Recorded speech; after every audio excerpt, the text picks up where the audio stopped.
So you're about to start your garden. You've got all your tools. You have the location in your backyard, or if you're in an apartment, of course, you may have containers. But especially in that backyard setting or a little piece of land, the question's going to arise, do I have the right soil? And that's a great question because gardening really depends on the medium or in the soil that plants are growing in. So that is a big question. I will tell you, here at Whirlwind Family Farm, that was our very first question because I'd been through enough in agriculture where I knew we had to have decent soil. So here in Central Texas, the Texas Hill Country, we live in what's called the Llano Uplift. And the Llano Uplift is known for one big thing, and that's granite. There's lots of granite hills around here.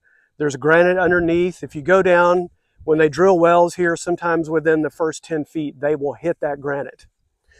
So when I come out to look at this piece of land, which I wanted to live in this area, and I wanted to have a market garden, I wanted a piece of land and soil that was going to be productive for raising vegetables. So it was a funny thing when I got the real estate agent, and he was deathly afraid of rattlesnakes, which you should be.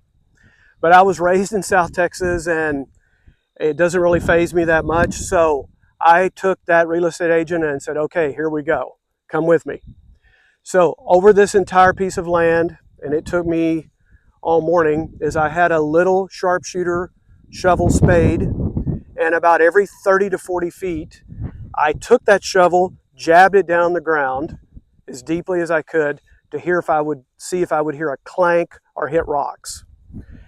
And 90% of this land out here, I did not hit rocks. There's a couple of places where there is granite outcroppings. There's a place down in my southwest corner where there's some hard pan caliche or clay, and I wasn't going to plant or put anything down there anyway, so that wasn't a big deal. So back to my original question. You may be in the city somewhere, you may be out in the country, and you're ready to start your garden. And after you have your tools and your seeds and everything you need, do I have the right soil? And I'm going to tell you, you do. Now, there's lots of things you can do to see how good your soil is. One of the things I do recommend, and you don't have to do this, but you can get a soil test. In my area, I'm fortunate, a few miles from here, there's a seed and feed place where they ship off to a lab. They'll take your soil sample, ship it off to it, and get your results in about 7 days. And you can see all the minerals, you can see the pH content of that soil and know how it stacks up. So that's cool and that's nice. But what we found mainly in our soil test, in this sandy loam, which is really a pretty good soil, and I will say historically, this area back in the 20s and 30s, even I think into the early part of the 70s, they used to raise a lot of cantaloupes. So there was good productive soil out here for them, so I knew things would grow. So back to my results on that test is it showed we didn't have enough organic material, which is easily remedied by having compost.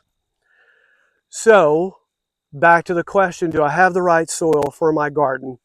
And the answer is yes. Unless you live in a polar region where it's too cold to grow anything.